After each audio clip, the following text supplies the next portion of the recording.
I don't think Miami's really my vibe, you know what I mean? I don't think people look at me and they go, that's a Miami guy right there.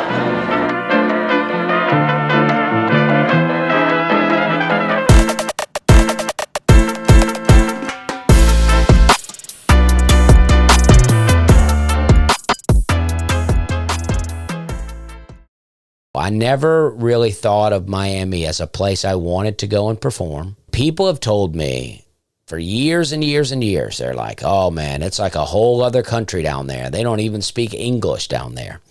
And so with that in mind, I'm like, well, if that is true, if they have this whole other culture going on, if they don't really speak a lot of English, I don't speak Spanish, maybe this is not the place for me. I got to the show that night.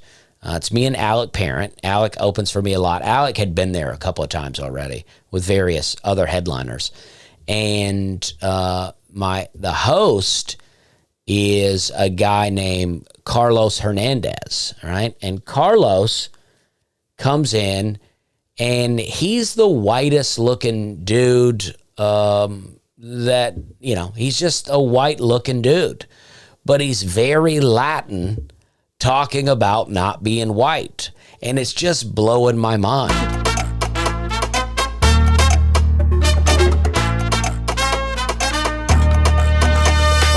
It took me a minute to get him on board, but it was just a lot of fun. I did my joke. I have a joke where I talk about, you know, when I was growing up, me and my friends would make this sound. We'd go, skoo, skoo. That's what we would do when we wanted to get someone's attention. So I was just kind of doing that. It didn't seem like it was really hitting with people. And I'm like, well, what's a sound you make here, you know, to get somebody's attention? Oye? I've not heard that one before. That's a new one. Another oye there. A lot of oyes here. Oye! All right. This is fun. I'm going to add that to the joke. I'm going to add that because I've not heard that before, and I like it. I'm going to start doing it. I'm going to get that going in Nashville. I like it. Oh, yeah. I'm going to do it quiet, though. Oh, yeah.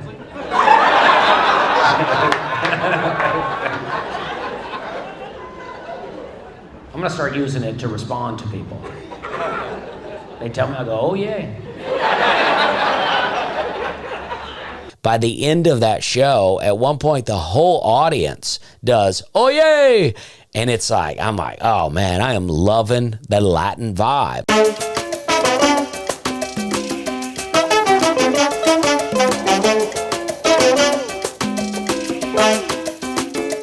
Hey, I'm here at the Continental. I think that's my hotel.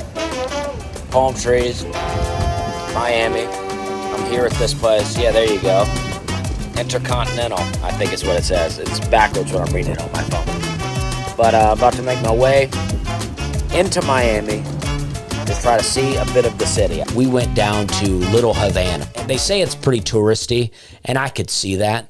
But it also just seemed like a lot of real authentic Cuban people hanging out, a lot of live music, people are dancing. There was a section where old people were playing dominoes. I haven't seen old men play dominoes since I was a kid, and I miss seeing that. I thought, wow, what a great, it's such a old school America thing that you just don't see anymore.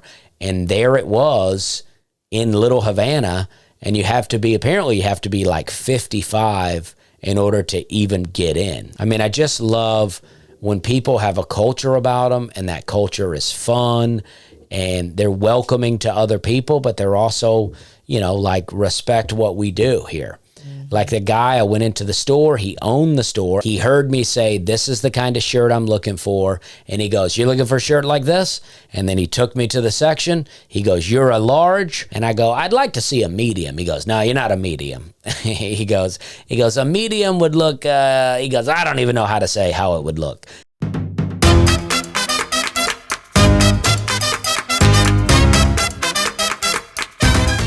And then that night, me and Carlos and Alec hang out. I start talking to Carlos, I started asking him questions. I'm like, is Cuba really as bad as they talk about?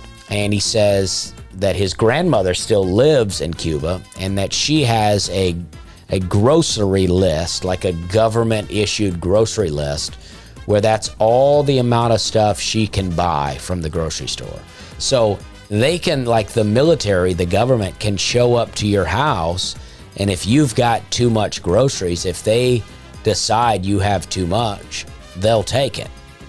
Other people there where I was talking to, the manager of the club was part Dominican, part Cuban, and he was saying, that if you try to send your family money in Cuba and say you send them $100, by the time everybody in Cuba takes their cut, your family will get like $15.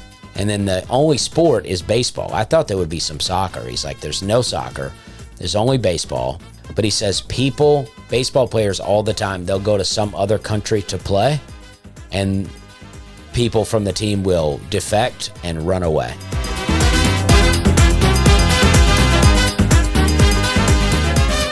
But, they also have like different parts of Miami. It's not all, Little Havana. It's, South Beach, and they have an arts district and this and that.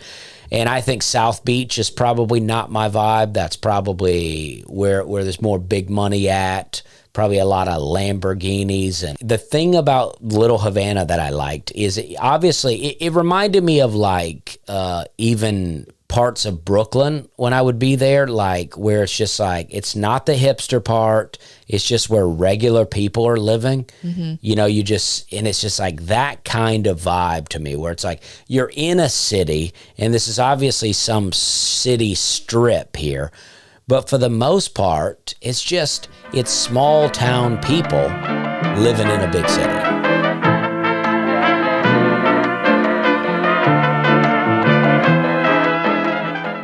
And I'm more convinced than ever. I mean, after seeing white, black, and, brown people all being Latin and like blowing my mind about, like when you, like, it's just like, what does race matter? Like you see a white guy and you're like, all right, here's a white guy. And then he starts talking and you're like, wait, this guy's Latin. You know what I mean? Or you see a black guy and you're like, all right, here's a black guy. And then he's Latin, and you're like, oh, whoa. And it's like, they're all living in this culture, mm-hmm. and it's beautiful. And it doesn't matter at all. Yeah. We're all our cultures. Right. We're not our skin colors, we're our cultures. Yes. And it's blowing my mind. I mean, of course, I know these things already, but when you see it like that represented in Miami, I loved it.